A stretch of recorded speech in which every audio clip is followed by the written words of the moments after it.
Selama lebih 600 tahun, pelajar perubatan di Eropah belajar daripada seorang tokoh asing. Bukan dari Rom, bukan dari Yunani, malah bukan dari dunia barat. Sejarah perubatan dunia suatu ketika dahulu merujuk kepada seorang ilmuwan tamadun Islam. Dan beliau ialah Ibnu Sina. Ibnu Sina dilahirkan pada tahun 980 Masihi di Bukhara. Sejak kecil, beliau menunjukkan kecerdasan luar biasa. Pada usia 10 tahun, beliau telah menghafaz Al-Quran. Tidak lama kemudian, beliau menguasai matematik, falsafah, logik dan ilmu alam.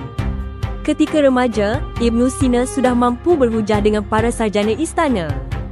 Keupayaan inteleknya menjadikan beliau bukan sekadar pelajar, tetapi pemikir muda yang disegani.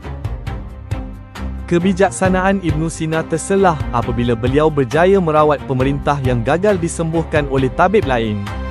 Sebagai ganjaran, beliau diberi akses ke perpustakaan diraja, tempat terkumpulnya manuskrip ilmu dari pelbagai tamadun. Di sinilah Ibnu Sina mengkaji, menilai dan menyusun ilmu secara sistematik.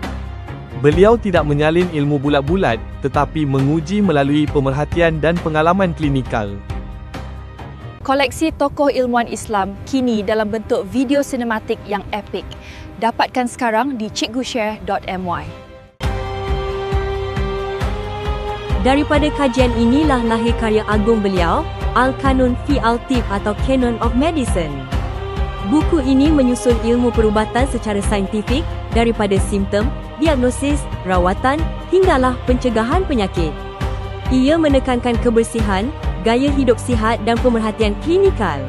Selama lebih 600 tahun, karya ini menjadi rujukan utama Universiti Perubatan di Eropah. Nama Ibnu Sina dikenali di Barat sebagai Avicenna, simbol kecemerlangan ilmu perubatan dunia Islam. Ibnu Sina bukan sekadar seorang doktor. Beliau juga ahli falsafah dan saintis. Beliau membincangkan hubungan antara emosi dan kesihatan tubuh, serta menegaskan bahawa penyakit mempunyai sebab yang boleh difahami secara rasional.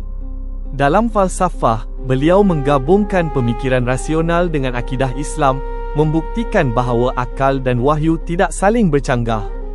Ibnu Sina membuktikan bahawa ilmu mampu merentas zaman dan sempadan.